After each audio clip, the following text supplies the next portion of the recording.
Sige, excuse ko ha. Baka importante lang. Oh, live na ako ah. Live na. Sige.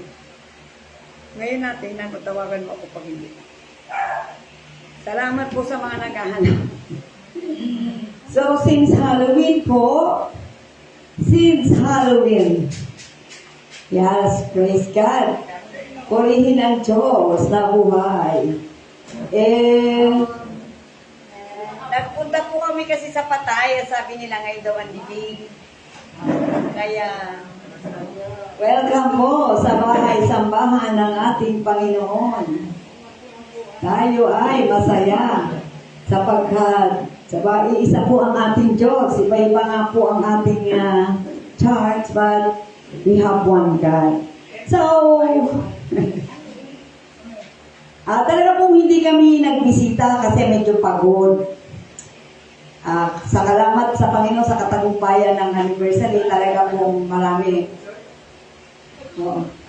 Tapos na, hindi po kami nakapalok dahil siguro sa pagod. At ito ay parang pinagtanong ito ng bubong. Parang busy-busy kahapon sa paglilinis. Yon. So anyway, balik po tayo sa ating gawain. Amen. So since ngayon po ay Halloween, siguro naman napapatapik natin ay about Halloween. So, alam na po ba natin ang origin ng Halloween? Alam na po ba ang ating mga leaders? Alam na po ba?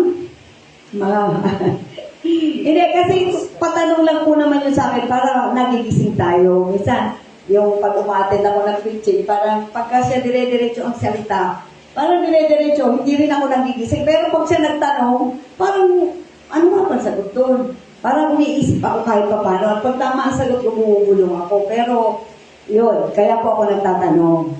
So, remember, sabi po, mahalaga sa Roma 11:16, pinag-aaralan natin na kung ang puno ay banal, ang bunga ay banal.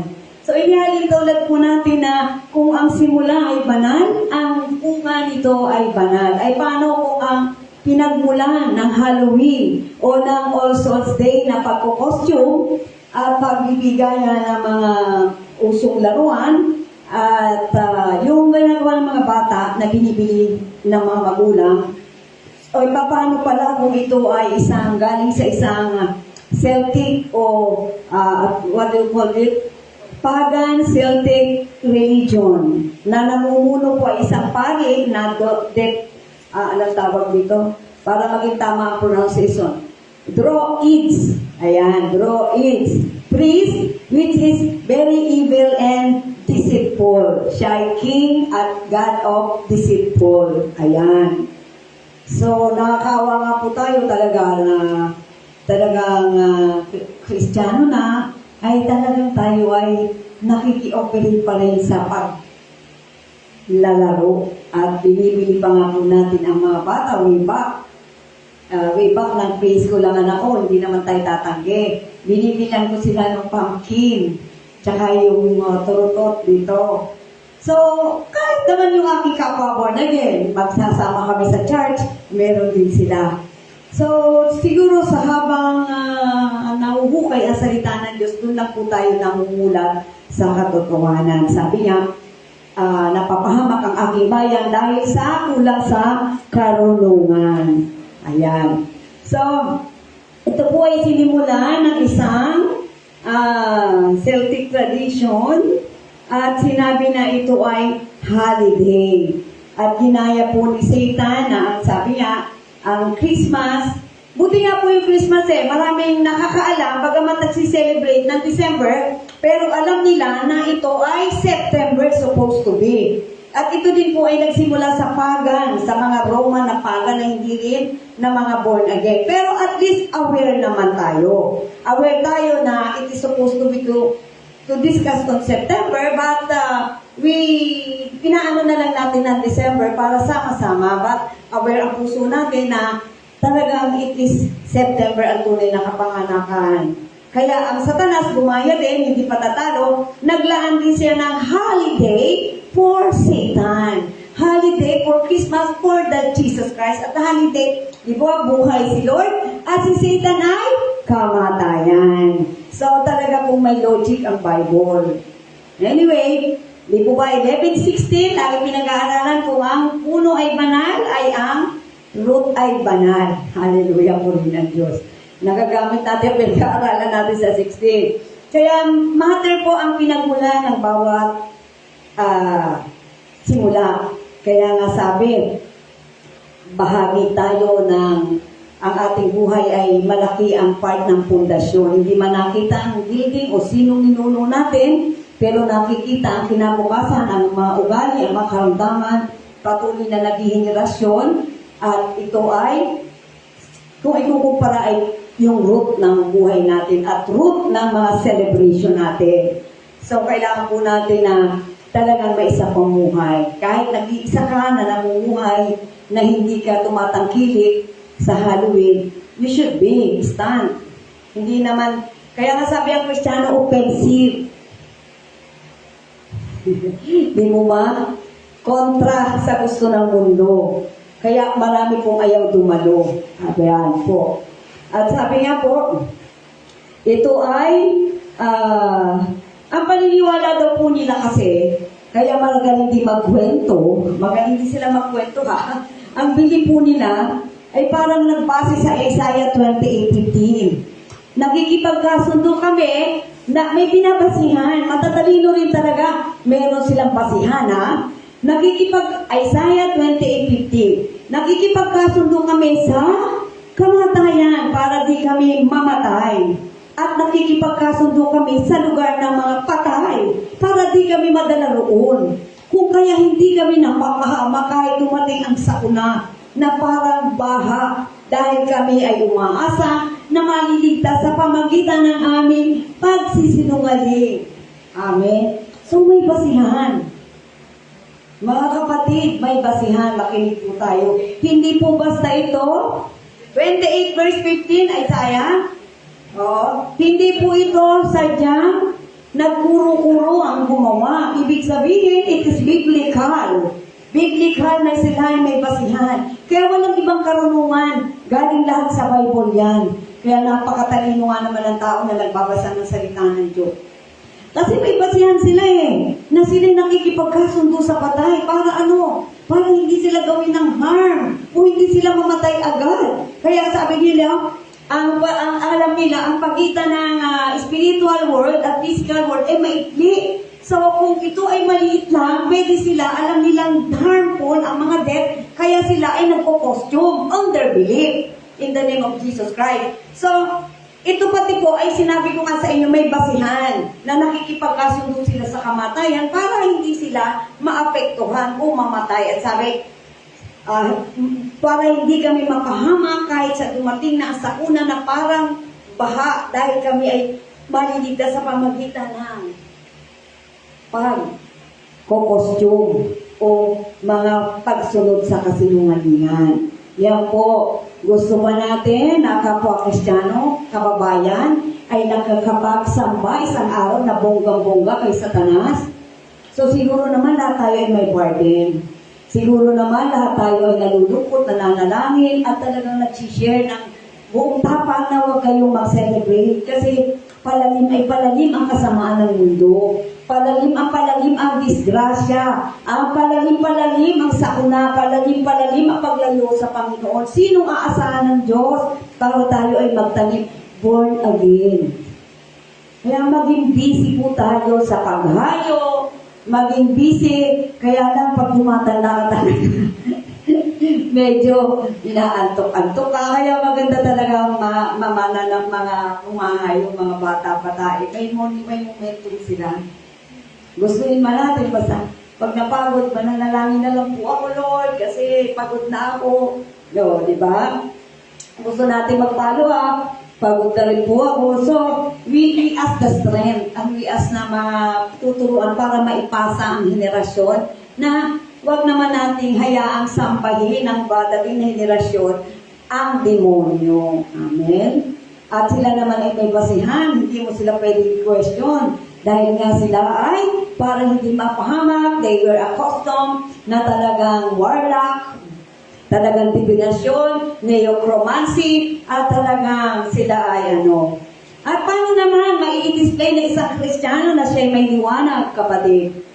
This is my question. Paano naman ang isang Kristiyano ay maipaliwanag na siya ay may liwanag? Di ba? Nag-display ng kadiliman ang mga evil spirit at sila ay nagpo-promote ng kasamaan. Di ba? Nagpo-promote sila ng tinatakot ka, anxiety ka, o sige, parang kang nagkakaramda, lalo na kung solo ka. Di ba? Pag biglang sinabi, ang Diyos ay liwanag, sabay may dala kang liwanag. Di ba mawawala yung takot mo? So, yan po yung opposite of life, na lagi kang may liwanag. Paano ka ba magkakaroon ng liwanag? Sa pamamagitan ng dala-dala mo ang iyong liwanag ay i-transfer mo sa pamamagitan ng salita ng Diyos. You cannot share. Dala-dala mo ba ang bumbilya? Pwede mo ba dalhin yung araw bilang liwanag? Ang dadalhin mo po ay ang salita ng Diyos na narito si Jesus, ako ang liwanag, ako ang nagpapatawad, ako ang magbibigay sa iyo ng solusyon. That is the liwanag. Hindi natin pwedeng dalhin itong power na ito. Nakapix yan. Maging ang araw. Ano yun? Yung laro ang kumikislap. Galing din yung sa dilim. Kaya nga ang kislap niya po ay madilim eh. Yung bang binibining laruan, hindi din siya lumiiwanag. Hindi makakapag-produce ang tao ng liwanag. Only Jesus Christ and the Son. Kaya kahit na sila'y na laruan ang kumikislap-kislap sa sentimeryo, it is sinasabi rin, sementeryo, ito rin po ay isang fake. Ano ang liwanag na itutumbas sa atin? Ang liwanag ng si Kristo ay buhay. Buhay sa iyong pamumuhay, kapatid. Siya ay laging handang tumulong sa iyo. Kumbaga kung ano man yung kadiliman mo, handa kang bigyan ng liwanag. Di ba pag natatakot ka, sasabihin nila, si Kristo ay ang ating source ng courage. Di ba?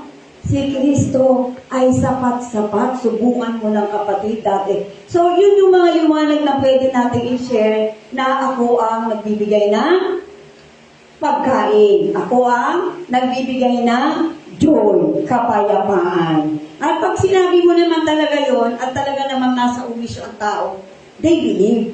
Kasi nakita naman na ipinamumuhan mo ay liwanag. Especially na talagang alam mo yung sinasabi mo na liwanag. So, yun po ang malaking basihan na tayo ay patuloy na mag-encourage ng mga bata na huwag silang masyadong bumili ng mga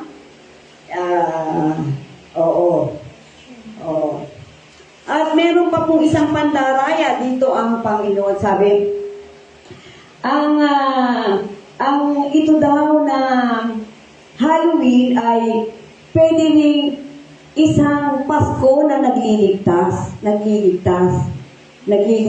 Isipin mo, paano na yung kasinungalingan?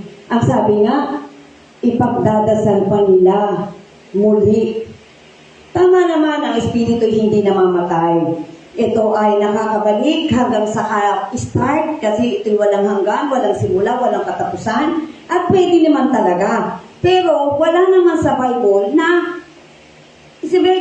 minsan ka mamatay at ikaw ay minsan hahatulan. Tapos na. Pero yun nga ang pandarayan ni Salam, ito ay isang forma daw ng salvation. Ito ay isang paraan ng pagliligtas. Hindi po ba napakalaki kasinungalingan na may dala-dala pang pare, may dala-dala pang ministeryo na naka-uniform at sabi nga ng iba, pwede ka pa daw mag-bake, magsuot ka lang daw ng pare, ay meron daw talaga naka-formal ka at medyo marunong ka daw talaga lang ng konting salita ng Diyos, may magbabayad na sa'yo. Ganon, pinaniniwalaan nila na ito'y nakakapagligtas pa ng isang makasalanang namatay. So, ang dami pong kasinungalingan. At ang sabi nga po, ito ay isang araw na talagang nagdiriwang ang mga witchcraft. At doon saganang-sagana yung mga curses, pill, yung mga poverty, mga karamdaman, sakit, paghihirap, tormenting, nandyan na lahat ang para bang ginagawa nila ito na one-day celebration kasi kasama nila ang Kristiyano, which is na ito yung pinaka-goal nila na ma-impluensyahan. Hindi naman nila pinapansin, syempre alam natin yung kapwa nila. So ito yung talagang tuwang-tuwa sila dahil talaga ang mga Kristiyano, ang mga anak ay may dalang pumpkin. So yun po yung portal, yung demon ay nakakapag-open ng legal sa bata na siya ay magsalbahe. Kaya ingatan po natin at i-share, huwag tayong matakot, be courage, sabi nga, yun ang ating liwanag. Courage, kabaitan, kabutihan, katapatan. Siyempre, kung ang magsasabi naman ay ang nangubuhay ay tapat, ay talagang mayroon siyang liwanag. Amen. So, katulad po na natin ang nasabi, ay ito ay talagang kailangan ay mabago. Pero sa tingin natin, parang palalim ay palalim tayo. Sabi nga ni sister, dapat daw wala ng tao sa simenteryo, pero merong pang ilan at may dala pang mga costume ang bata. So, ang happy naman ni Satan, paano na ang ating Panginoon? Di ba? So, dapat po talagang tayo ay nag-uuli-uli din para mag-share na talagang pinipagpiesta natin sa Satanas. Huwag naman. Kasi murang edad naman ng bata eh, they believe. Basta naramdaman naman niya na may liwanag ka. So, yun po ay punto na dapat natin nalagyan. At sabi nga, nagliligtas, hindi po siya nagliligtas, bumabaon sa kasamaan. Kasi maging ang Kristiyano na bagong mga henerasyon ay nai-enjoy nila ang ipili ng costume ang bata. So, anong costume dapat ng mananampalataya? Ikaw ba ay magmamaskara? At ikaw ba ay kunwari ay si Batman na hindi ka naman si Batman? Kailangan pa bang mag-costume? O, di pa ba puro deceiving? O, meron pa tayo na narinig na ang isang Kristiyano ay naka-costume para siya ay mag-symbolize siya na siya ay merong daladalang kaligtasan o liwanag? Wala po. Kaya, we are living on the truth. That's truth ang katotohanan. So, ano pa po? Ang sabi nga, Galatia 6:14, ngunit para sa akin, sabi ni Apostol Pablo, wala akong ibang pinagmamalaki maliban sa kamatayan ng ating Panginoong Jesucristo sa krus ng Kalbaryo at dahil sa kamatayan niya, wala nang halaga para sa akin ang mga bagay sa mundo at wala rin akong halaga para sa mundo, mabuti man o gawa. Mabubuting gawa. So, anong ibig sabihin po? Kristiyano ka, ikaw ay killjoy. Pero ang sinabi dito ni Pablo, ay tayo ay, sabi dito, wala na akong ibang pinagmamalaki maliban sa kamatayan ng Panginoon. Dahil sa kamatayan niya, ay wala nang halaga para sa akin ang mga bagay na makamundo. O ay bakit makimundo ka pa? Diba? Sinulat yan para sa atin. Bakit ka nahihiya na hindi makasama? Kasi ayaw mong masabihan na ikaw killjoy. Ang tatak po ng Kristiyano ay stand for love, hindi for fun. Ang isang Kristiyano ay stand for the truth at hindi sa kasinungalingan. Kailangan po kahit nasan pa tayong lugar, we stand for the truth. We stand for the katotohanan. Hindi po tayo pwede. Kaya sabi, hindi, ngunit para sa akin, walang iba akong pinagmamalaki malaban sa kamatayan ng Panginoon. Dahil sa kamatayan niya, walang halaga para sa akin ang mga bagay sa mundo. Ay kung mahalaga sa iyo ang bagay na sa mundo, ay siyempre, sige, one day lang naman para masaya yung anak ko na ingit naman siya. Kasi po naranasan po namin niya kaya ko nasasabi. Talagang ay ba yung mga pumpkin, yung sa at maging yung mga kapatid ko, talaga maging yung taga-church, kanya-kanya po kami. Kaya tuwan-tuwa si Satanas, di po ba? Pero sabi nga, ang Kristiyano ay hindi na. We are walking by faith walking with love. We are not walking sa lakad ng mundo. Paulit-ulit na sinasabi ni Apostol Pablo. At sabi sa 2 Corinthians 6:14, ay tayo ay huwag makipamatok sa hindi mananampalataya. Sapagkat tayo ay consecrate, our Father is holy. And our Father is a holy. At ang Diyos naman natin ay banal din. Ang Ama natin ay banal din. How come na ikaw ay magpupusikat sa kanyang kasama na alam mo, ito ay pagsamba sa Satanas. Ito ay pinagmula ng talagang pagano at hindi lang pagano sila ay naghahasik ng kadiliman. So, in honoring this araw ng kamatayan, we should remember naman ang kamatayan. We should remember naman kasi ito'y parte ng buhay at ito naman talaga ay nakakalungkot. Pero yung para kausapin natin siya, ay babasahin natin na hindi na dapat kausapin. Kaya ang dami po, ang hirap ng ating tinitirang mundo. Puro we are in deceiving spirit. Kaya po sabi, do not conform to the world of standard. Huwag tayong makiayon sa takbo ng mundo. Huwag tayong makiayon sa takbo ng mundo. Ayan. Kasi po, talagang tandaan mo, yun yung mayaman na royal family, hindi nga makahabilo natin eh. Yung pang-anak ng Diyos, magkikipusakal ka sa mga pagpa-party-party nila, bibili ka sa store at talagang ikaw ay parang enjoy din. Hindi mo na ma-share ang katotohanan.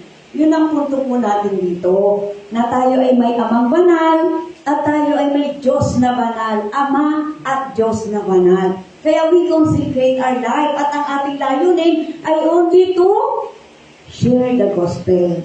Pag tayo sinisira ng kung ano-ano sits, tingnan mo na kapatid, nakakilala na po ako, pasensya na po, pero sabihin mo yung stand mo, yung identity, hindi yung maskara. Kaya po yun na sinasabi dito na tayo ay nakakonsecrate sapagkat ang Ama natin ay banal, ay tayo may special relationship sa Diyos at meron tayong Ama. At sabi sa 8:44, ang ama ninyo ay si Satanas, kaya ang inyong buhay ay puro kasinungalingan. Anong version? John 8:44. Ayan. Kaya sabi nga po, John 8:44, kasinungalingan. Puro kasinungalingan. Kaya tayo naman po ay sa katotohanan. Sabi po, at sinabi po dito sa 1 Thessalonians 5:11, wait lang po ang 1 Thessalonians 5:11.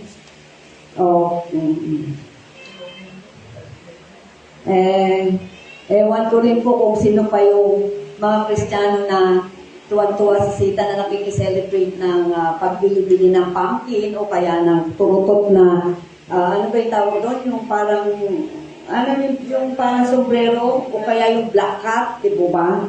So, yun yung pagpupuri ng bata sa Satan. At hanggat hindi mo nire-renounce yun at inihingi ng kapatawaran ay talagang tatak na. Sabi nga, tatandaan natin, itong nagsimula ay mga evil spirit, paganong priest, at ito ay magbubunga ng mga pagano rin. Mahalaga po yung pinagmula natin at mahalaga at hindi natin baliwalain kung sino ang nagtatak na magdiwang ng Halloween. Pero we can remember our mga patay na kamag-anak natin. At sabi sa 1 Thessalonians 5:11, wait lang po kasi wala pala akong hindi ko naisulat. At ako nga po talaga ay ano rin na talagang lahat po pala ng lumalabas na ginagawa ng kalaban ay dinaya lang talaga kay Lord at nanggaling sa Bible. Diba? Sinasabi nga nila na ang original nito, kaya sila nagaganito para hindi mapahamak. At nasa Bible naman, sa mga bulag na Israelita na hindi kami mapapahamak dahil kami nakipagkasundo sa patay. Ibig sabihin, nakikipag-costume na sila sa patay. kung ano yung mga accessories ng patay, ayun na ang kanilang ginagawa. Isaiah 28:15 po, huwag natin kalimutan. At dito po sa 1 John 2:15, do not love the world or anything in the world. Kailangan po natin na mamuni-muni ang salita na ito. Binambi ko lang po yung Holy Spirit. 1 John 5:2. Ayan. 1 John 5, 1 John 2:15. Ayan. Ayan po. Huwag ninyong ibigin ang mundo o mga makamundong bagay. Ayan. Ang umiibig sa mga ito ay hindi umiibig sa amang Diyos. Sapagkat ang lahat ng kamunduhan at masamang hilig ng laman, pagnanasa sa nakikita ng mata at anumang pagmamayabang sa buhay, ay hindi nagmumula sa Diyos kundi sa mundo. Ang mundo at ang lahat ng bagay dito at hinahangad ng tao ay mawawala, ngunit ang taong sumusunod sa kalooban ng Diyos ay mabubuhay magpakailanman. Nasabi lang po natin ito kasi nga po, kung minsan, dahil nga po sa kamammangan at sinabi isang araw, laruan lang naman yan, ay tayo ay madaling ma-impluensyahan.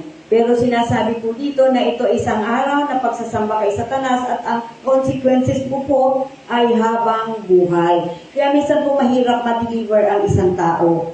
Mahirap maligtas, mahirap ma-sharean, mahirap talaga kahit ang panalangin mo, matagal-tagal ka na rin nananalangin, talagang hindi siya makakilala sa kasi punong-puno siya ng pagsamba kay Satanas. Every year at minsan nasusundan pa sa laro na ipinapa-impluensya ni Satan. Marami pong talagang ikinukonsider na hadlang. Bata pa lang hinahasi ka na upang hindi siya makakilala. Kaya minsan tagal natin pinapanalangin ng loved one. Ilang buwan na, isang taon na, ayaw pa rin niya talaga. Ayaw pa rin. Kasi po, meron siyang bandage. May stronghold na siya ay naglaro at nakipagsamba sa araw ng mga patay. At meron pang sinabing kinakausap niya ang patay. Basa nga po tayo ng isang pagkakausap ng patay. Itong verse na to. Sabi po ng Isaiah 8:19. Ayan po, kinakausap niya. Isaiah. Pero kung hindi po tayo na born again, talaga naman kinakausap natin ang patay eh. Sabi natin, aalis na kami. Huwag kang mag-alala sa anak mo. Okay sila. Pero kausap mo naman talaga eh. Pero ngayon, huwag mo nang kakausapin si Satan eh. Isaiah 8:19. Ayan. Kapag may mga nagsasabi sa inyo na humihingi kayo ng mensahe mula sa patay o kinakausap ang patay sa pamagitan ng mga pangkukulam o at espiritong bumubulong-bulong, huwag niyong gagawin iyon. Hindi dapat kayo humingi ng mensahe. Bakit sa mga patay kayo nakikipag-usap o nagtatanong tungkol sa buhay? So, in short po, nagtatanong ka o nakikipag-usap ka, ito po ay malinaw na ayaw ng Panginoon dahil alam ng Panginoon na ang sasagot na sa iyo ay si Satanas.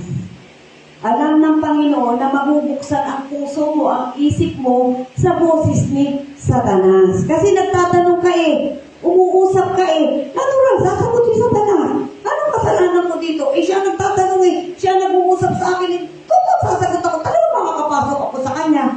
It's a rule. It's spiritual realm. Legal yun. Kaya lahat ng mga pananamantala ni Satanas ay marami. Deceiving. Kala ng tao kasi baliwala. Pero makikita mo, ang hirap kumilala ng tao. Nakakilala na nga pawardi-wardi pa.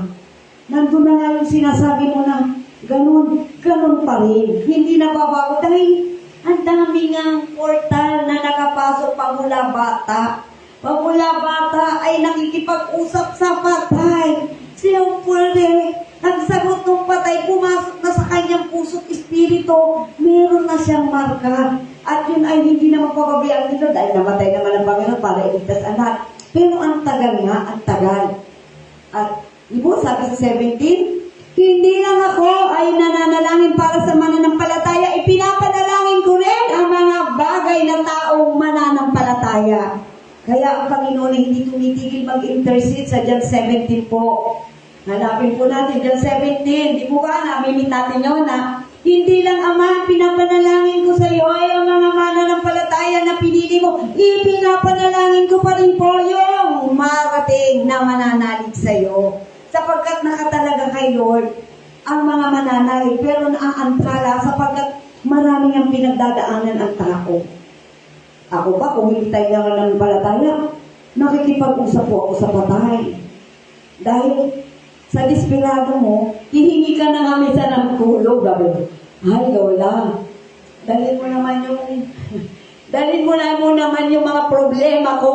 Di ko ano pa rin. Pero talagang isa ka lang doon. Ay, halos na tulad-tulad ang tao. Dahil yung pinagisan mo, nagtatransfer yung iyong henerasyon na pagpapalaki sa'yo. Ay, hindi lang ako. Hindi lang ako, talagang marami ang nakikipag-usap sa patay. So kaya ang hirap na makakilala ng tao. Talagang hindi mo bubutin sa panalangin. Mabuti na lang ang Panginoong Jesus nag-intercede sa John 17. Hindi lang, ako tuwan-todo sa verse na yun. Sabi, pagka naradalangin ako sa gabi, Lord, gamitin ko itong verse na to na talagang pag kayo nag-intercede sa amin, gustong makakilala, talagang kikilala na kayo'y nananalangin din na madala mo sa paanan ng Panginoon ang mga tao na nakatakda naman pero nadidelay. Because ang daming bandage na pinagmulan. Since na ipinanganak, from the doctor pa lang na isinisila. From the conceiving pa lang kung anong ginagawa ng nanay. Amen? Oo, amen. So, yun po yung talagang encouragement na huwag tayong titigil dahil alam naman natin na may humahalang. Sino ba ang hindi gustong maging anak ng Diyos? Sino ba ang hindi gusto na ikaw ay nakakonsecrate sa buhay na laan ng Diyos sa iyo? Pero dahil nga sa bondage, stronghold, ay napakahirap ng tao kumilala. Papalo mo pa talaga. Kailangan po talaga ang more word of God. Kaya yun po ang sabi dito, hindi kayo dapat humingi sa patay ng mensahe o pakikipag-usap. Humingi kayo sa Diyos at nakipag-usap. Tingnan mo ha? Ang Diyos hindi kinakausap, pero ang mga namatay ay gustong kausapin. Kasi po sumasagot agad si Satanas talaga. Dahil po talaga ay makapangyarihan din dahil, diba sabi nga, siya ay second kamay ng Panginoon. Mabilis po siyang sumagot. Kaya nga yung iba kung may sakit, pumupunta na sa witchcraft at sa mga albularyo. Dahil, diba alam natin, gumagaling ka nga, inililipat lang yung sakit. Diba sabi, Panginoon, kaya ka nakakapagpalay sa masamang espiritu, Matthew 12, ay dahil ginagamit mo ang kapangyarihan ni Satanas sa si Beelzebul. Ay sabi naman ni Lord, kung ang isang mamamayan o kaharian ay nag-aaway-away, paano tatatag ang inyong kaharian? O, di ba? Alam nyo na, ibig sabihin, at tayo naman ay mga mature na. At ang sabi ni Lord, kung ako ang nagpapalayas, ito ay malaya na at tatanggap niya kaligtasan. Pero, sino naman na nagpapalayas ng demonyo sa kapwa? Sino naman na nagpapalayas ng demonyo sa kamember nyo? Parang ganon. Di po ba ang ibig sabihin? Napapalayas ng demonyo ang kapwa-demonyo dahil kapwa-demonyo na. Demonyo, lumayas ka muna dito. Kaya yung albularyo, swak na swak. Ay, wala nga ng demonyo dito sa aking anak. Pero, babalik at babalik. Pero sabi ni Lord, siguro naman nakikita niyo sa Matthew, pag ako ang nagpalayas, ito'y talagang malaya na at ligtas. Pero kayo, inialis-alis niyo lang ang mga demonyo. Kaya nung una hindi ko rin maintindihan, sabi, sino kaya nagpapalayas doon sa kampo ng Pariseo? At kaya din magpalayas, samantalang, nung sinabi ni Lord na, pag ako ang nagpalayas, ito'y nangangahulog malaya na. Ibig sabihin, yung kapwa din mo, kaya nga naman yung palayasin. Kapwa niya yun, lumayas ka, kapwa niya yun. Pero hindi ka paligtas. Pansamantala lang po ang kaligtasan. Kaya, bakit nga sa patay kayo nagtatanong tungkol sa mga buhay. Lahat po tayo nakaranas na umusap sa patay. Kasi lalo na kung lola mo, anak, nanay mo, o tatay mo, syempre, ayan po. At sabi po sa Deuteronomy 18:10-14, Deuteronomy, mahirap makakilala po ang tao, marami talagang bandage. Deuteronomy, hindi ko na yun po binasa yung verse, hindi naman po yun ang ating topic ngayon. Pero bilang mga matagal na tayo, alam po natin yung sa Matthew 12 o 8 ba, na nandun ang pagtatanong kay Matthew 18:10. Hallelujah, praise God. Ayan. Sabi po ng Panginoon, wala ni isa man sa inyo magsusunog ng kanyang anak bilang handog. Ito po yung ating second verse, nakarelated, at huwag din kayong manghuhula o manghuhula. Bakit po ito ay isinama sa verse natin? Sapagkat po ang mangkukulang at manghuhulay, ang ginagamit po ay ang patay na demonyo na sumasanib sa patay. Mas madali po silang mag-ugnay sapagkat talaga pong direktang kinakausap nila. Talaga pong nakadirect sila doon sa patay, ay meron namang demon yung patay. So, kaya isinama po ang verse na huwag din kayong mangkukulang. Ano po power na ginagamit sa pangkukulang? It's a demon. At doon sa pangkukulang po ay, yun po yung power ng patay. Power po ng patay. Kaya po, maraming witchcraft nag-aabang sa patay, sa simenteryo. Minsan nga po, talagang nag-aabang na. Kasi po, inaabangan nila yung fresh na demonyo galing doon sa patay. Talagang magsasagot. Sasagot po yun dahil yung demonyo nung namatay ay talagang naghahanap pa ng masisila. Tsaka relative to relative. Sa kaya yung mangkukulang talaga nag-aabang po siya. Kasi meron demon na hindi naman namamatay. Diba sabi natin yung katawan lupa ay mabubulok, babalik sa alikabok dahil mula tayo sa alikabok. Ang spirito, yun ay para sa Diyos. Yung soul natin, yun yung sinasabi natin na related dito na kinukulang o So, ano pa yung verse natin? Kaya, masipag po tayo. Wala po talagang aasahan kung hindi tayo ay mag-share ng salita ng Diyos. At sabi po,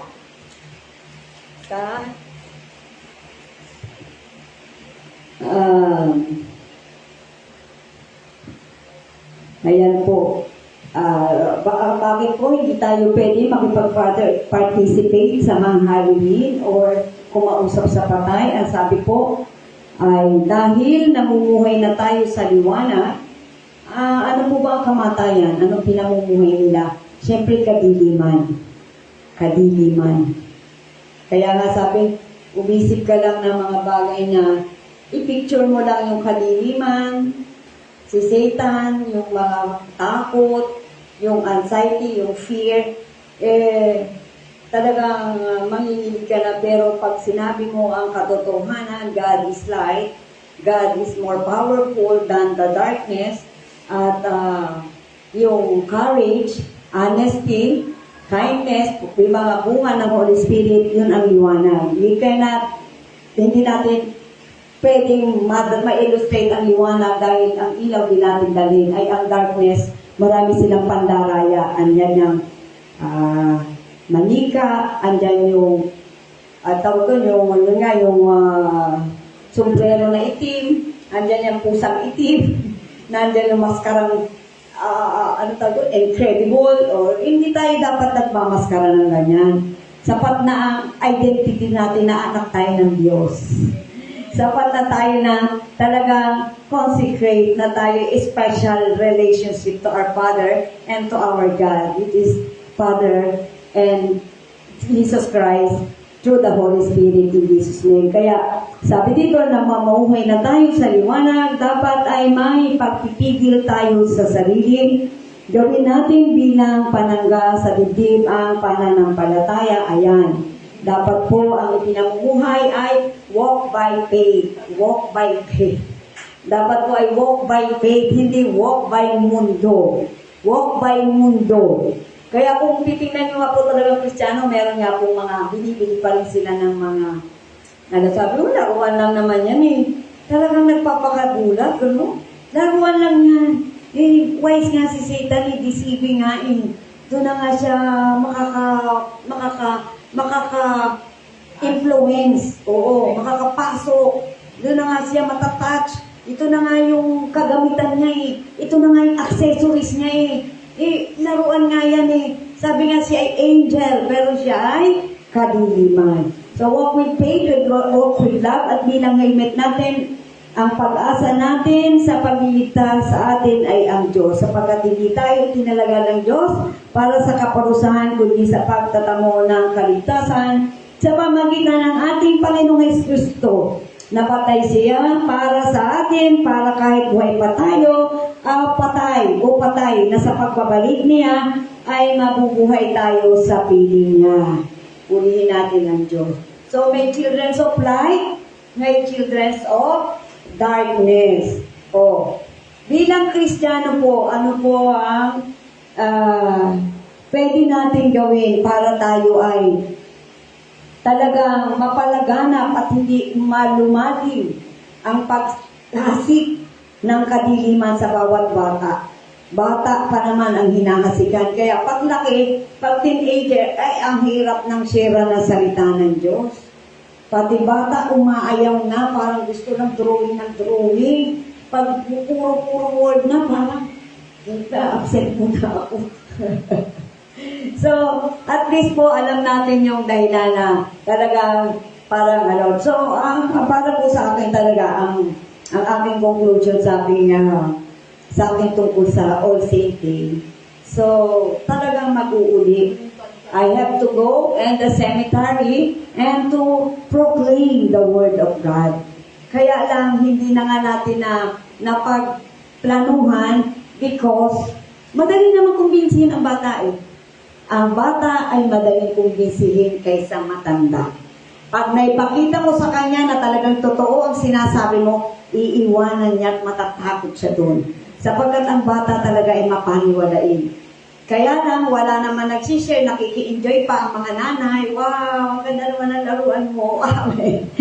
So, yun po ang gagawin dapat natin. We are going to cemetery and ang dala na may mga bata ay ating kakausapin at dala natin ng verse na punong-puno ng katotohanan, punong-puno ng liwanag, punong-puno ng katotohanan at pagmamahal. Madali pong turuan ng bata kaysa matanda. Napakahirap turuan ng matanda. Pag maganda ang paliwanag mo, at talagang totoo naman at ito'y back up ng salita ng Diyos, tingin ko lang na mababago ang pananaw niya sa buhay.